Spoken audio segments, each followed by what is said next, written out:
안녕하세요. 20대 후반의 여자입니다. 지금부터 제 이야기를 시작해 보도록 할게요. 제 이야기의 시작은 저를 낳아주신 두 분의 이야기에서부터 시작됩니다. 두 분은 30살, 32살의 나이에 결혼을 하셨다고 해요. 90년대에 30대 초반의 미혼은 노총각, 노처녀 취급을 받기 마련이었다고 합니다. 노총각, 노처녀 취급에 지친 두 분은 우연히 학력도 직업도 가정 환경도 비슷한 서로를 알게 되었고 곧장 결혼에 꼴이 나셨다고 해요. 하지만 급하게 한 결혼치고 두 분은 썩 잘 맞는 부부였다고 합니다.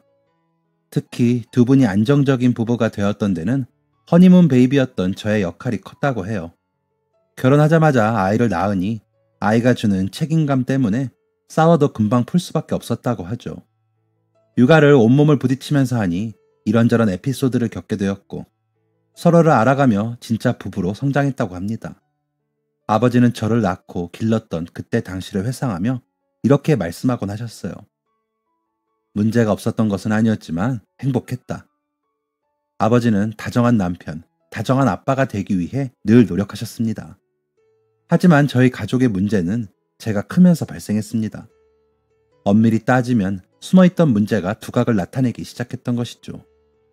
아버지와 어머니는 고졸이셨습니다. 인생을 사는데 학력이 뭐 그리 중요하겠냐마는 두 분은 그렇게 생각하지 않으셨습니다. 정확히 표현하자면 두 분은 모두 학력 콤플렉스가 있으셨어요. 어머니는 콤플렉스가 특히 심하셨다고 해요. 회사에서 상사에게 한 소리를 들은 날이면 내가 대학을 못 나와서 그래. 그래서 나를 무시하는 거야. 라며 상사 욕을 하고 엄마들 모임에서 아주 조금 어려운 대화 주제가 나왔다 하면 그놈의 여편네들, 내가 대학 못 나와서 뭘 모른다고 지들끼리만 아는 얘기 하는 거지. 라는 말을 하곤 했다고 하죠. 어머니는 자신의 학력 콤플렉스를 한창 자라던 중인 저에게 대입하기 시작하셨습니다. 그런데 하필 그런 와중에 조기 유학 열풍이 불기 시작했어요. 그때부터 어머니는 아버지에게 허구한 날 유학 이야기를 하기 시작하셨죠.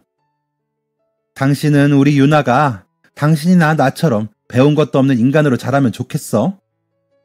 나도 우리 딸이 많이 배워서 훌륭한 사람이 되면 좋겠어. 그런데 왜 꼭 해외 유학을 보내야 하는 거야? 한국 땅을 좀 봐. 배운 놈들, 있는 놈들만 먹고 살기 좋은 나라라고, 이 나라는. 좀만 더 생각해보자.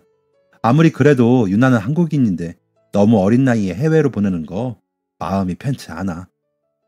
됐어. 당신은 아빠 자격도 없어.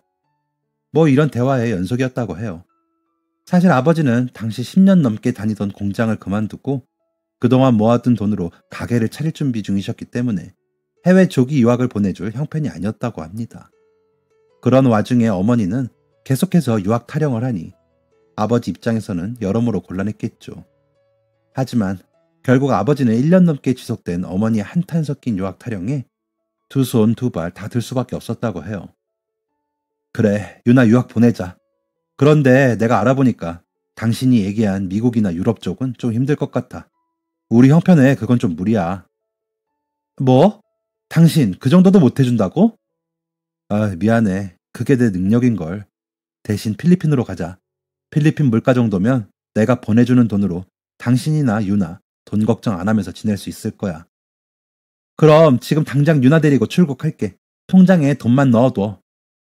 뭐? 지금 당장? 그건 좀 곤란해. 지금 낸 가게가 조금 안정이 되면 그때 나가도 되잖아.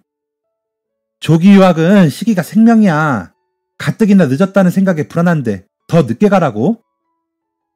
그래도 지금은 가다가 돌아올 수도 있고. 그건 어떻게든 한국에서 당신이 버텨야지. 어머니는 결국 만 5세가 된 저를 데리고 곧장 필리핀으로 떠나셨어요. 그때를 기억하는 아버지는 이렇게 말씀하셨어요.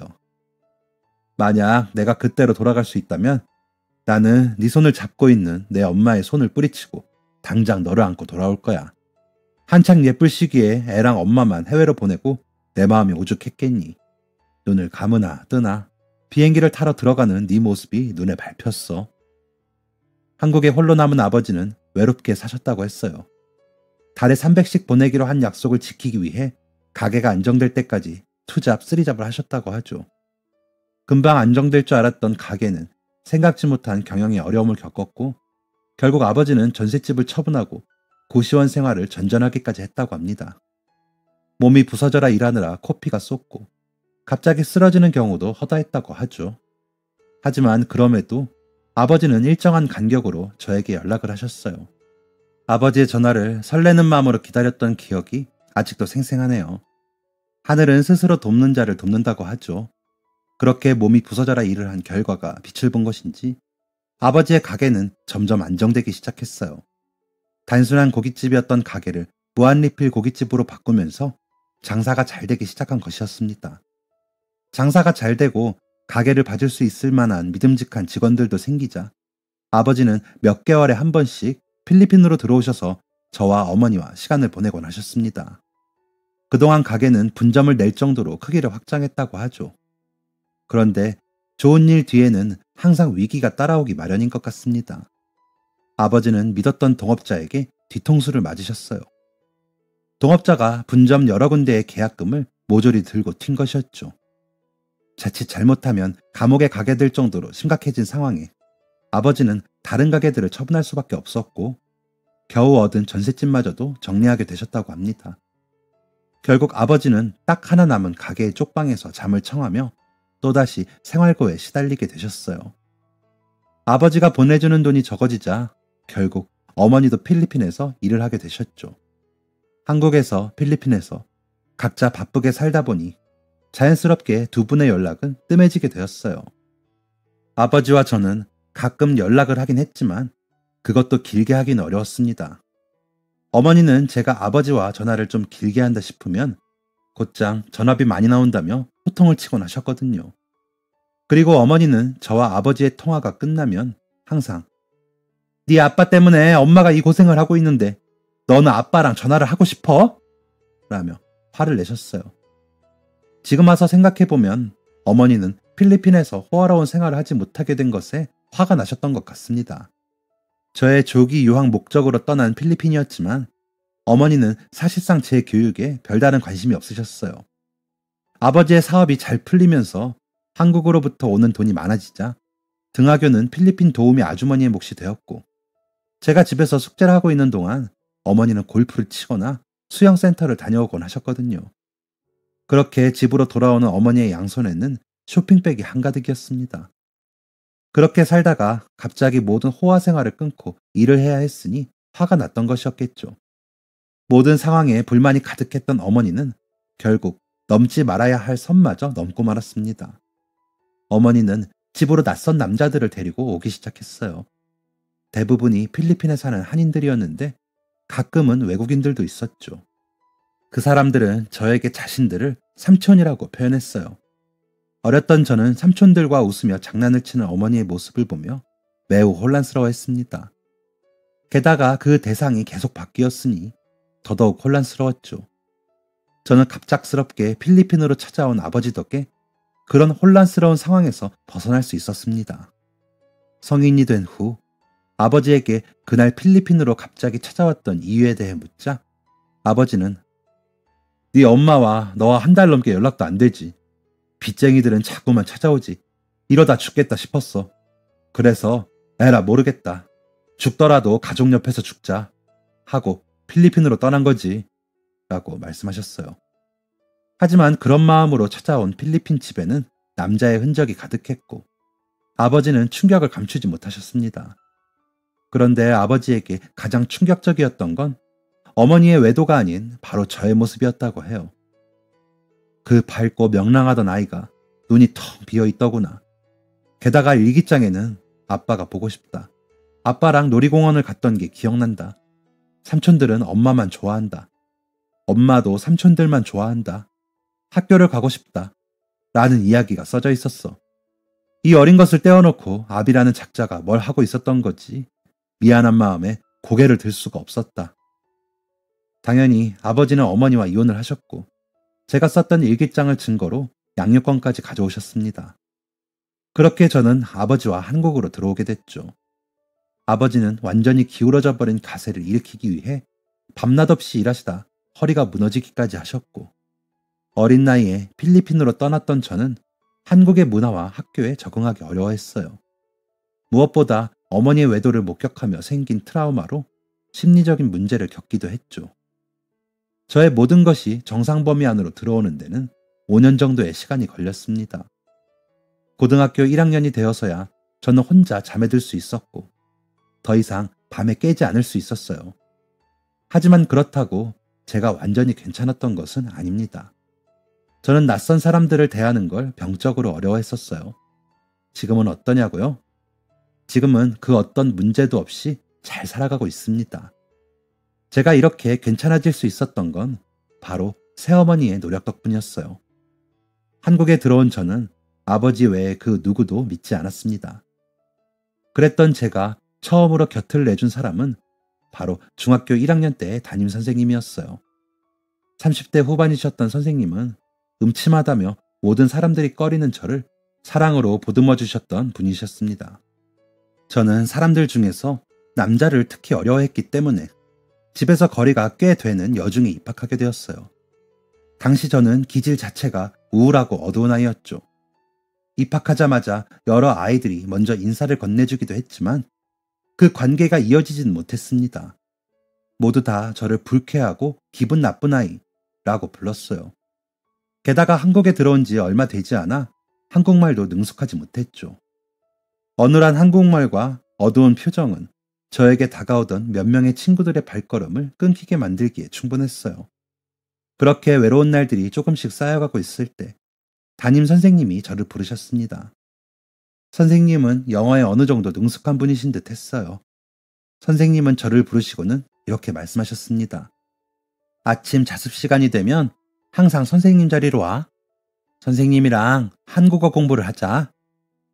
솔직히 이야기하자면 선생님의 제안이 귀찮았습니다. 필리핀에서 어머니와 함께 사는 동안 들었던 소리가 공부해라, 공부해라 였거든요. 하지만 어머니는 제 곁에서 공부를 함께 봐주거나 제가 얼마나 성취를 냈는지엔 관심을 가지지 않았습니다. 그저 제가 책상에 얼마나 오래 앉아 있었는지에만 관심이 있었죠. 저에게 공부하자, 공부해라는 이런 의미였습니다. 반감이 생길 수밖에 없었어요. 하지만 학생이 선생님의 말씀을 거역하기는 쉽지 않죠. 무엇보다 교실에 있어봤자 저를 싫어하는 친구들의 뒷이야기만 들릴 게 뻔했기 때문에 저는 교무실로 무거운 발걸음을 옮겼습니다. 한국어가 어색했던 저도 친구들이 제 욕을 하고 있다는 건 느낌으로 알 수 있었거든요. 어쨌든 별 기대 없이 교무실로 향한 저는 조금 당황스러운 상황에 처하게 되었습니다. 교무실 한쪽에 있는 작은 상담실에 계시던 선생님은 제가 오길 기다렸다는 것을 온몸으로 표현하고 계셨어요. 상담실 책상엔 한국어 교재와 공책이 펼쳐져 있었고 선생님의 양손에는 컵 2개가 쥐어져 있었죠. 유나 왔니? 어서 앉아. 초코우유 먹지? 처음 겪어보는 상황에 가만히 선생님의 손만 바라보고 있자 선생님은 유쾌한 웃음을 지으며 커피는 안 돼. 너가 어른 되면 한 잔 타줄게. 라고 말씀하셨습니다. 제가 가만히 서 있자 선생님은 저를 의자에 앉히시며 제 왼손에는 초코우유가 담긴 머그컵을 제 오른손에는 연필을 쥐어주셨습니다.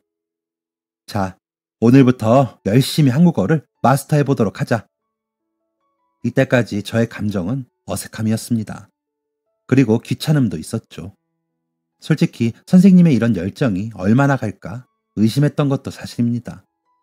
그래서 초반에는 선생님의 이야기를 듣는 둥 마는 둥 했어요. 영어까지 섞어가며 열심히 설명해 주시는 선생님을 영혼 없는 눈으로 바라보기도 했죠. 그럴 때면 선생님은 가끔 멈칫하셨지만 이내 또다시 열정을 다해 한국어를 가르쳐 주셨습니다. 그렇게 한 학기에 반 정도가 흘렀을 때 제 한국어 실력은 꽤 많이 늘어 있었어요. 친구는 없었을지라도 제 주변은 수다쟁이 여중생들로 채워져 있었으니까요. 물론 선생님과의 개인 수업도 중요한 역할을 했죠. 하지만 그럼에도 불구하고 저는 여전히 선생님에 대한 불신을 가지고 있었습니다. 그런데 그 불신은 어떠한 사건을 계기로 전부 사라지게 되었어요. 그날은 항상 일찍 와서 저를 기다리고 계시던 선생님이 자리에 보이지 않았어요. 옆자리 선생님은 저에게 김 선생님 오늘 조금 늦으신데 아마 한 5분 뒤에 도착하실 것 같은데 라고 말씀하셨습니다. 그렇게 선생님을 기다리고 있는데 헐레벌떡 교무실 안으로 들어오는 선생님의 모습이 보였습니다. 선생님은 교무실까지 뛰어 올라오셨는지 거친 숨을 몰아쉬며 미안해 유나야. 선생님이 진짜 이런 경우가 없는데 오늘 늦잠을 자가지고. 선생님은 정말 급하게 오셨는지 화장도 제대로 마치지 못한 상태로 헝클어진 머리를 한 채 저에게 사과하셨어요. 아휴, 얼른 시작하자. 잠깐만 기다리고 있으면 선생님 머리 정리만 하고 갈게. 그렇게 그날은 평상시보다 조금 짧은 한국어 수업을 하게 되었습니다. 선생님과의 한국어 수업을 마친 후 교실로 돌아가던 중 저는 수업을 하던 책상에 필통을 두고 온 게 생각이 났어요.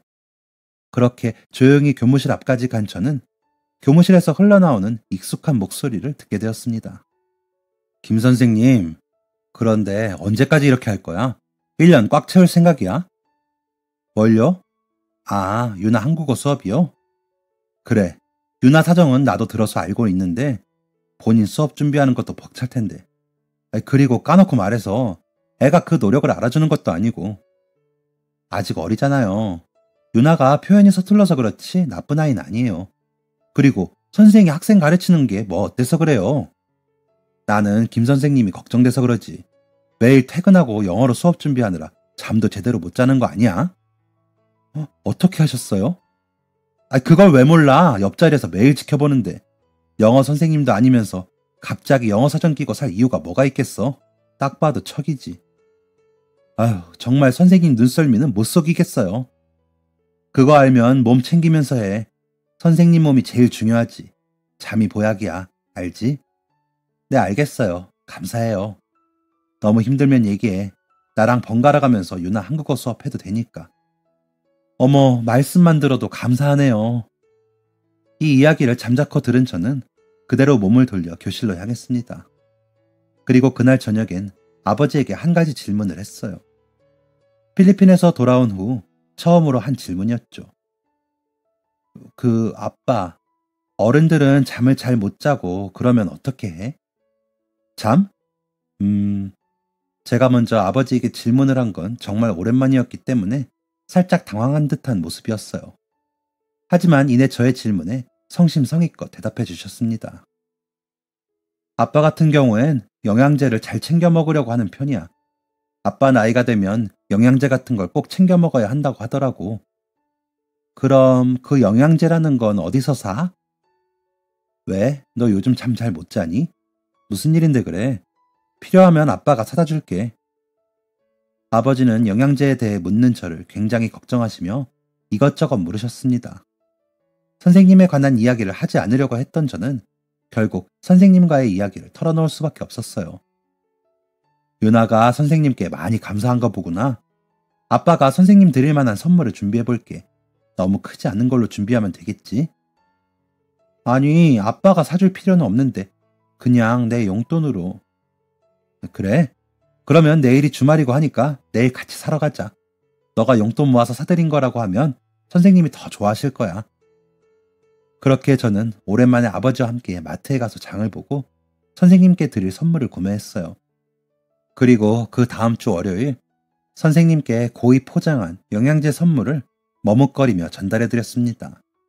우물쭈물하며 건넨 선물을 조심스럽게 열어본 선생님은 찔끔 흐른 눈물을 닦으며 이렇게 말씀하셨어요. 고마워 유나야. 이거 선생님 주려고 고른 거야? 정말 고마워. 진심으로 고마운 마음을 전하시는 선생님의 모습을 본 저는 이후 선생님에게 완전히 마음의 문을 열게 되었습니다. 사실 이 일이 마음을 열게 된 갑작스러운 계기였던 것은 아니었어요. 그동안 선생님은 언제나 저를 진심으로 대하셨습니다. 성과를 위해 저에게 한국어를 가르치신 것도 아니었고 동정어린 시선으로 저를 바라보지도 않으셨죠. 선생님은 순수한 애정으로 저를 돌봐주고 계셨던 것이었습니다. 그날 이후로 저는 완전히 변했습니다. 조심스럽게 발표에 참여하기도 하고 친구들에게 간식을 나눠주기도 하며 친구들을 도우며 대화를 시도하기도 했죠. 학기 초만 해도 어눌한 한국말을 하는 음침한 아이로 불리던 저는 1학년이 끝날 때쯤 서툰 한국어가 귀여운 아이로 불리었습니다. 저의 이런 변화를 가장 가까이에서 느낀 분은 바로 아버지였어요. 그리고 일전에 말씀드린 이야기로 저의 변화에 지대한 영향을 끼친 분이 담임 선생님이라는 것도 알게 되셨죠. 1학년이 끝나던 날 아버지는 선생님께 저녁 식사를 대접하고 싶다는 이야기를 전하셨습니다.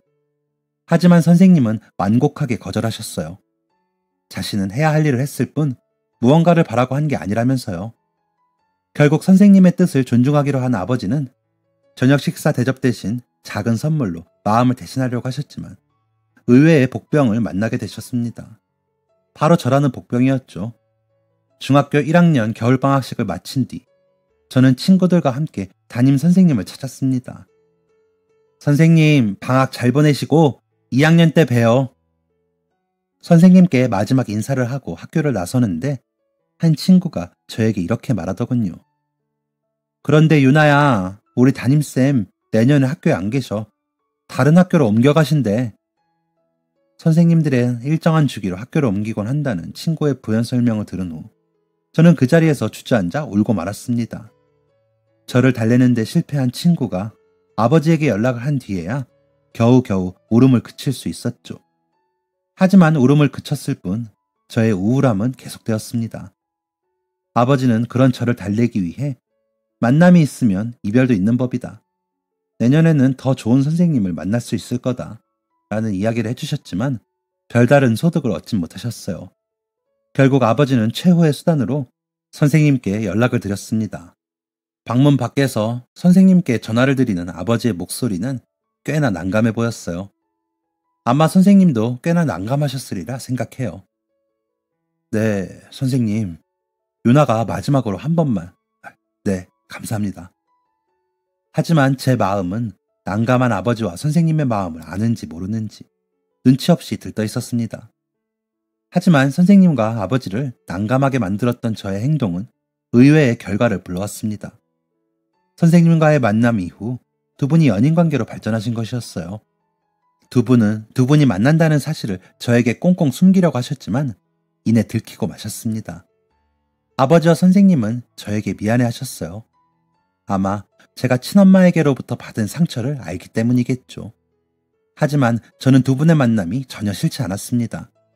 아니, 오히려 너무 반가웠어요.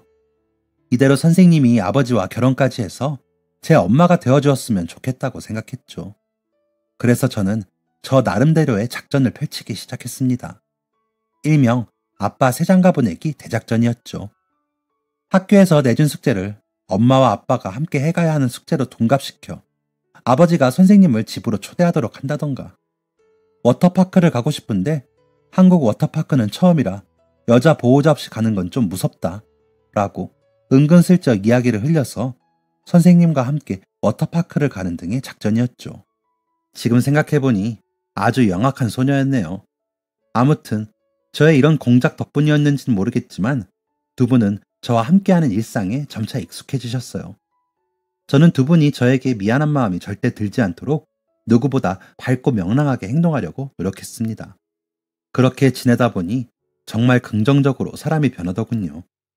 아버지와 단둘이 지내는 것보다 선생님과 함께 지내는 게 저에게 더욱 긍정적이라는 걸 깨달은 아버지는 아빠 세장가 보내기 대작전에 동참하셨어요. 선생님은 의외로 아버지의 청혼을 쉽게 수락하셨고 아버지의 아내가 저의 어머니가 되어주셨습니다. 선생님과 가족이 된 후에는 매일매일이 행복했어요. 진짜 엄마는 이런 거구나 라는 사실을 선생님을 통해, 아니 이젠 저의 어머니죠. 어머니를 통해 알게 되었습니다. 앞으로는 편의상 새어머니를 그냥 어머니로, 친어머니는 친모로 표현하도록 할게요. 어머니는 저에게 공부하라고 하고 본인은 쇼핑몰을 가던 친모와 전혀 다른 분이셨어요. 공부할 시간이 되면 제 앞에 함께 책을 펴고 앉아 함께 공부를 하셨고, 잠잘 시간이 되면 홀로 잠들지 못하는 제가 잠에 들 때까지 곁을 지켜주셨죠. 어머니는 정말이지 천사 같은 분이셨습니다. 무엇보다 어머니는 아버지에게 복주머니 같은 존재였어요. 제가 한국으로 돌아온 후 조금씩 다시 자리를 잡아가던 아버지의 가게는 어머니와의 재혼 후 승승장구하기 시작했습니다. 많이 심각했던 허리도 수술을 받고 꾸준히 재활을 받아 일상생활에 큰 무리는 없는 상황이 되었어요. 그래서인지 지금까지도 아버지는 어머니에게 우리 복덩이라는 표현을 하곤 하십니다. 제가 16살이 된 직후 재혼하신 아버지와 어머니는 제가 29살이 된 지금까지도 큰 싸움 없이 행복하게 잘 살고 계십니다. 저는 어릴 때 익힌 영어를 계속해서 갈고 닦아 영어 강의 플랫폼의 유명 강사가 되었고, 그것으로 나이에 비해 꽤 큰 돈을 벌고 있습니다. 그런데 최근 이렇게 잔잔한 제 일상에 누군가 돌을 던지는 일이 벌어졌습니다. 평소와 다름없이 퇴근을 하고 집으로 향하는 길에 생소한 번호로 전화가 오더군요. 스팸인가 싶어 두어 번 정도 통화를 거절했음에도 전화기는 지칠 줄 모르고 울려댔습니다. 무슨 급한 일이라도 있는 건가 싶어 전화를 받으니 생소한 목소리로 조심스럽게 제 이름을 부르는 소리가 들렸어요. 여보세요? 대답 없으시면 끊겠습니다. 저기, 유난히? 당연히 스팸이라고 생각했습니다. 웬 낯선 여성이 제 이름을 친근하게 부를 리가 없으니까요. 누구시죠? 저의 날카로운 질문에 전화기 건너편의 수상한 인물은 잠시 침묵을 지켰습니다. 대답 없으시면 끊습니다. 제가 정말 끊을 것 같았는지 전화기 너머의 상대편은 황급히 자신의 정체를 밝혔어요. 나야, 엄마. 분명 정확한 대답을 들었는데도 그 대답이 뇌에 인지가 안 되는 기분을 느껴본 적이 있으신가요? 엄마라는 말을 들은 제가 그랬어요. 내 엄마는 집에서 나를 기다리고 있는데 대체 누구길래 자신을 엄마라고 소개하는 건가? 라는 생각밖에 안 들었죠. 엄마야, 유나야. 엄마 기억하지? 수상한 인물이 말하는 엄마가 저를 낳아준 친모라는 것을 인지하는 데는 그리 긴 시간이 걸리지 않았습니다. 제가 별다른 대답이 없자 제가 자신을 기억하지 못한다고 생각했는지 친모는 자신이 친모라는 것을 인증하기 위해 열심이었어요. 너 데리고 필리핀으로 갔던 너도 기억하지? 우리 같이 수영장도 가고 쇼핑도 하고 재밌었잖아? 수영장? 쇼핑? 아주 기가 차서 웃음밖에 안 나더군요. 수영장, 쇼핑이요? 저는 필리핀 사는 동안 몇 번 구경도 못한 곳인데요. 덤덤한 제 목소리에 친모는 다행이라는 듯 탄식을 터뜨렸습니다. 기억하는구나. 적대감이 잔뜩 느껴지는 제 음성에도 아무렇지 않아 하는 친모의 모습에 기가 찼지만 한편으로는 친모가 무슨 말을 하려고 하는지 궁금하더라고요. 그래서 잠자코 친모의 이야기에 귀를 기울였습니다. 친모는 아무 대답 없는 저에게 주저리 자신의 이야기를 했어요. 필리핀에서 잘 살고 있을 것 같았던 친모는 필리핀에서 만난 남자에게 가지고 있던 재산을 모두 털리고 말레이시아로 불법 이주를 했다고 합니다. 말레이시아에서 불법 체류자로 산 지 거의 10년이 다 되었다고 하더군요. 그런데 왜 갑자기 저한테 연락하신 건데요? 갑자기 여기서 불법 체류자 단속을 한대. 여기서 걸리면 꼼짝없이 감옥행이야. 차라리 대사관에 연락을 해서 도움을 받아보지 그러세요. 대사관에 연락해도 별 다른 방도 없는 일을 저지른 건 아니죠? 친모와 통화하는 동안 저는 강력한 촉을 느꼈습니다. 친모의 인생이 갈 때까지 갔을 거라는 직감이었어요. 한국으로 갈 수 있는 방법이 있기는 한데 그게 혈육의 도움이 필요해. 그럼 본인 혈육한테 연락을 하세요. 나도 그러고 싶지. 그런데 이혼할 때 그 인간이 이혼 사유를 동네방네 소문내고 다녀서 가족들이랑도 연이 끊긴 지 오래야. 그 인간이요? 남의 아버지한테 지금 무슨 말이세요? 저는 아버지를 그 인간이라고 칭하며 아버지를 나쁘다는 식으로 표현하는 친모의 말에 울컥하고 말았어요. 제가 화를 내는 게 두려웠는지 친모는 곧장 기어들어가는 모습으로 사과를 하더군요. 미안하다. 내가 실수했어. 아무튼 너가 여기로 와야 문제가 좀 해결될 것 같은데 혹시 와줄 수 있니? 친모가 저에게 했던 일을 생각하면 친모의 요구에 불응하는 게 맞지만 저는 그러고 싶지 않았어요. 오히려 혈육이라는 이유로 얽혀있는 이 관계를 이참에 청산하자는 생각을 하게 됐죠. 언제까지 가면 되는데요? 긍정적인 저의 말에 친모는 기쁜 목소리를 감추지 못하며 일정과 장소를 말해주었고 대화 말미에는 당당하게 이런 말까지 했습니다. 그럼 올 때 돈도 좀 가지고 와. 내가 여기서 벌려놓은 일이 좀 있어가지고 이걸 해결 못하면 한국으로 못 가거든. 넉넉히 챙겨와야 해. 내 통장으로 넣으라고 하고 싶은데 알다시피 내가 여기서 통장을 못 만들어가지고. 친모는 제가 자신을 만나기로 결정한 것을 매우 긍정적인 시그널로 이해한 게 분명했어요. 하지만 저는 친모를 용서한 것도 친모를 그리워하고 있었던 것도 아니었습니다. 저는 오히려 당당하게 돈을 요구하는 친모의 모습을 보며 이 사람은 달라지지 않았구나 라는 것을 느낄 뿐이었죠. 저는 친모와의 전화를 끊고 집에 도착하자마자 현관문을 열며 우리 말레이시아로 여행 가자! 라고 외쳤어요. 어머니는 방학을 앞두고 계셨고 아버지 가게에는 유능한 매니저가 있었기 때문에 저희 가족은 순조롭게 말레이시아행을 준비할 수 있었습니다. 친모가 저를 부른 곳은 말레이시아 도심 내에 있는 고급 호텔이었어요. 불법 체류자로 잡힐까봐 벌벌 떠는 사람이 이런 데서 만나자고 한 게 이해가 되지 않았지만 저는 크게 개의치 않고 부모님을 그 호텔의 스위트룸으로 모셨습니다. 이후엔 부모님을 현지 가이드의 투어 프로그램에 참여시켜드렸어요. 부모님이 호텔을 나서신 걸 확인한 뒤 저는 호텔 라운지에서 친모를 기다렸습니다. 꽤 시간이 흐르니 누가 제 어깨를 툭툭 치더군요.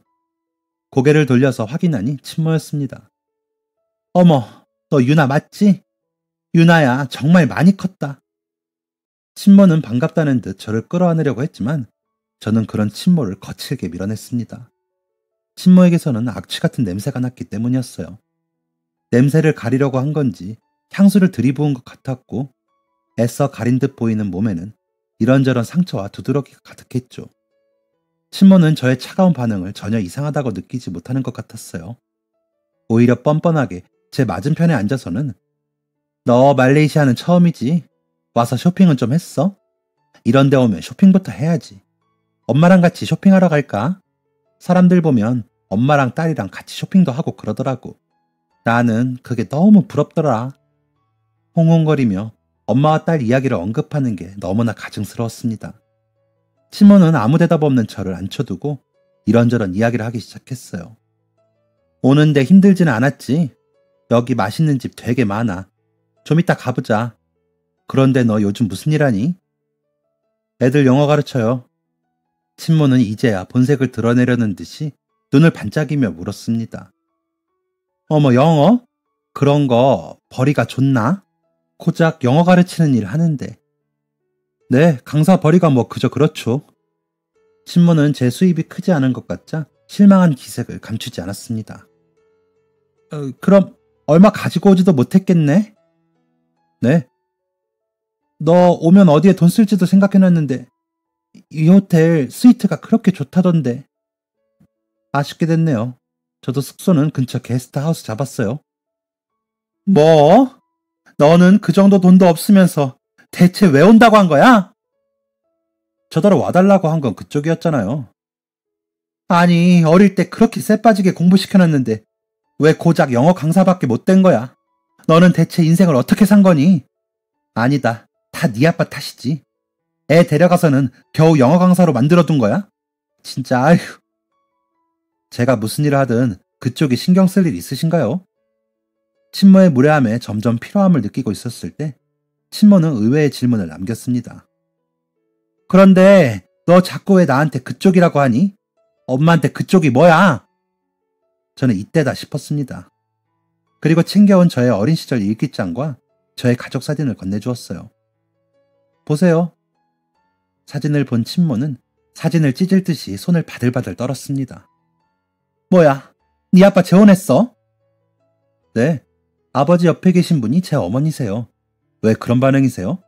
당신 인생은 그렇게 망가졌는데 아버지는 행복하게 살고 있는 것 같아서 화가 나세요?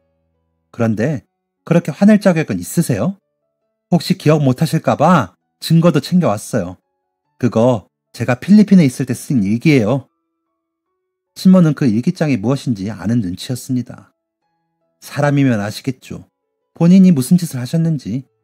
당신이 남자 데려와서 어린 제 눈앞에서 했던 짓 저 똑똑히 기억해요. 그런 사람도 엄마라고 제가 찾을 줄 아셨어요? 천만에요. 꿈도 꾸지 마세요. 저한테는 그 사진 속의 여성분이 엄마예요. 당신 같은 사람이 아니라. 친모와의 대화가 생각보다 길어졌는지 라운지 너머로 부모님이 지나가시는 모습이 보였습니다. 저기 지나가시네요. 저희 부모님. 친모는 고개를 돌려 호텔 안쪽으로 들어가는 부모님의 모습을 확인했어요. 매우 충격받은 모습이더군요. 저 돈 많이 벌어요. 그 돈으로 부모님한테 이 호텔 스위트 잡아드렸고요. 당신이 필요하다는 돈? 그냥 쥐어줄 수도 있을 거예요. 무엇보다 당신이 필요 없다고 버린 우리 아빠. 지금 성공해서 어딜 가서도 인정받으면서 사세요. 그리고 저랑 아버지가 이렇게 성공할 수 있었던 데는 저희 어머니의 노력이 컸어요. 우리 어머니의 노력에 숟가락 얹을 생각은 절대 하지 마세요. 친모는 반박할 수 없는 저의 말에 분노하며 악소리를 질러댔습니다. 너 아무리 그래도 낳아준 엄마를 이렇게 대할 수는 없는 거다. 낳아주긴 하셨죠. 그런데 당신은 제 엄마가 아니에요. 제가 당신 앞에 나타난 건 혈육의 정이 있어서가 아니에요. 괜히 나타나서 잘 살고 있는 우리 아빠 상처 해집지 말라고 경고하기 위함이에요. 그리고 보여주고 싶었어요. 저랑 아버지가 얼마나 행복하게 잘 살고 있는지. 그런데 굳이 안 그래도 되겠네요. 제가 어떻게 살았든지 당신보다는 낫겠어요. 꼴이 그게 뭐예요? 저는 친모를 더 이상 상대할 가치가 없다고 생각하고 자리를 옮겨 일어나려고 했습니다. 그러자 친모는 그대로 바닥에 엎드려 제 바지가랑이를 붙잡았어요. 제발, 제발 도와줘. 나 정말 감옥 들어가게 생겼어. 나 주기적으로 약도 먹어야 하는데 도와주는 사람도 없으면 감옥에서 꼼짝없이 죽고 말 거야. 그럼 그렇게 하세요. 저는 남의 인생 챙겨줄 만큼 한가하지 않아요. 남자를 잘못 만나서 그랬어. 나도 그놈이 그렇게 뒤통수를 칠 줄은 몰랐다고. 그러게 정신 좀 차리고 살지 그러셨어요. 당신도 우리 아빠 뒤통수 쳤잖아요. 뒤통수 맞은 기분이 어떻던가요? 친모는 떠나는 저를 향해 저주를 퍼부었습니다. 저는 그 소리를 한 귀로 흘려들으며 호텔 가드에게 말했어요. 웬 거지가 와서 구걸하는데 돈을 안 주니 행패를 부리네요. 이상한 사람 같은데 경찰에 신고해야겠어요. 그렇게 늙고 병든 불법 체류자는 제 눈앞에서 사라졌습니다. 이후에는 어떻게 했냐고요? 저는 부모님과 말레이시아에서 행복한 가족여행을 즐기고 한국으로 돌아왔습니다. 친모에게서 더 이상 연락이 오지 않는 걸 보니 아마 법대로 잘 처리된 거겠죠. 낳았다고 다 부모가 아니고 배 아파 낳지 않았다고 부모가 아닌 건 아닌 것 같습니다. 가족도 마찬가지예요. 함께 있다고 가족이 되는 건 아니죠. 진심으로 서로를 위하고 아끼고 배려하는 것, 그게 진정한 가족의 모습이 아닌가 싶습니다. 바로 저와 아버지, 그리고 어머니처럼 말이에요. 저의 사연은 여기까지입니다. 긴 이야기를 읽어주셔서 감사해요. 제 사연을 들어주신 모든 분들의 가정에 평화와 행복이 있기를 바라겠습니다. 지금까지 사연 들어주셔서 감사합니다. 사연이 재밌으셨다면 구독과 좋아요를 눌러주세요. 감사합니다. 안녕히 계세요. 안녕히 계세요. 안녕히 계세요.